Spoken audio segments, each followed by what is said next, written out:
earlier when I was talking about all businesses are a good idea, and then there's two things that can happen. You can either not know your business fundamentals, and that business might fail, or worse, like can be mediocre.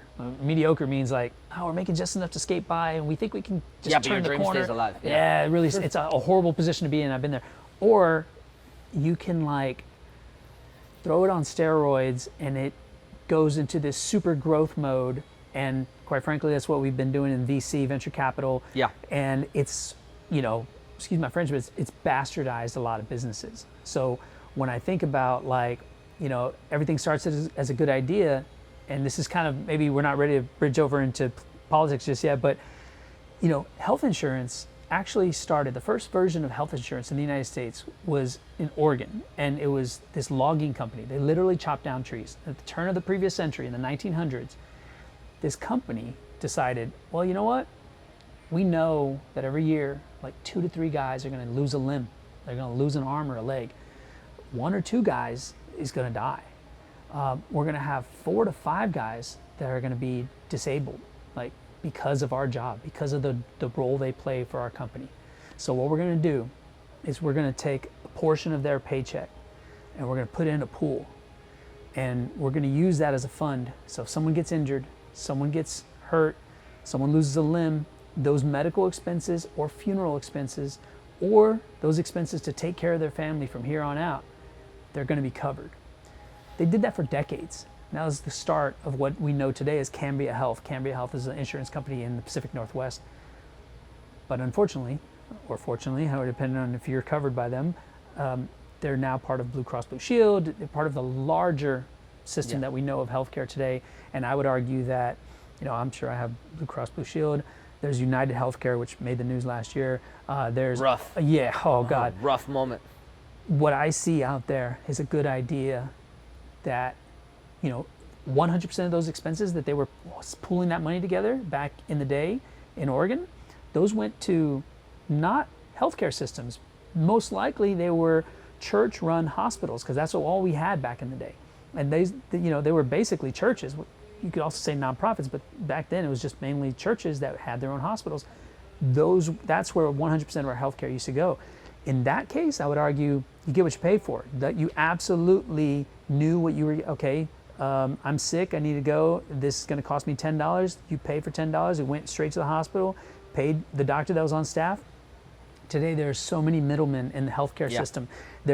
Especially in the insurance industry, we heard and we saw a preview of it with the United Healthcare incident with their CEO.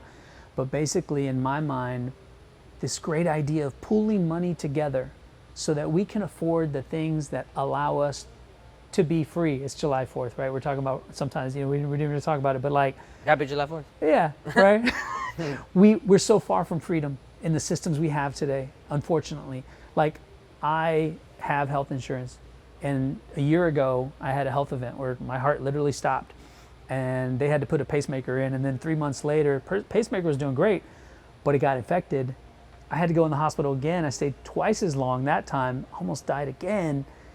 And I don't know what I would have done if I hadn't had health insurance. And this year right now, I'm thinking, oh man, like my coverage just started over. I got to go for all these follow-up appointments. I got to come out of pocket for a $2,500 scan so I can stay alive. That sucks. And fortunately, like you said, at least I have money that I could pay for it today. Yeah.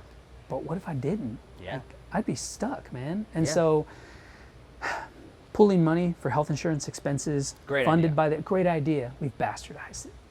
Yeah, and in that situation, that's where I understand.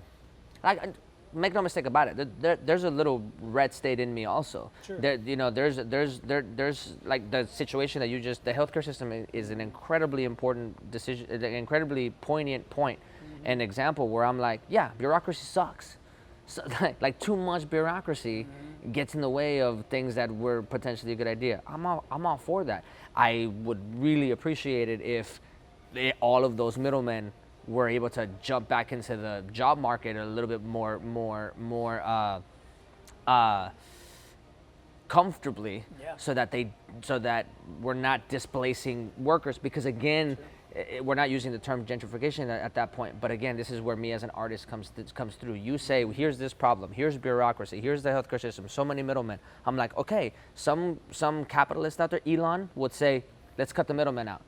Me, I'm like, okay, maybe these middlemen are not incredibly important and it gets in the way of things that the function of this good idea, but like I don't want those people to also struggle. So we need to figure out a way to like not displace them, but relocate them, so that you know, maybe they won't have the same exact kind of like performance or the same exact, you know, salaries or something like that. But like we still have to take care of our people, and for some reason we think that because of this, like when we're having this conversation about this community, so these are our people, but I'm a Texan, so this is our people also. I'm a United States citizen. These are our people. So like, yes, I'm talking about potentially getting rid of jobs in this hypothetical scenario, but I don't want those people to struggle either. Because if I'm thinking like the government, again, this goes back to my original point. It says something about us as people to let something like that happen without having some sort of failsafe. Like you have to have empathy for the people that are contributing to the nooks and crannies of your government, regardless of how far removed you are, and you know, in thinking about that problem.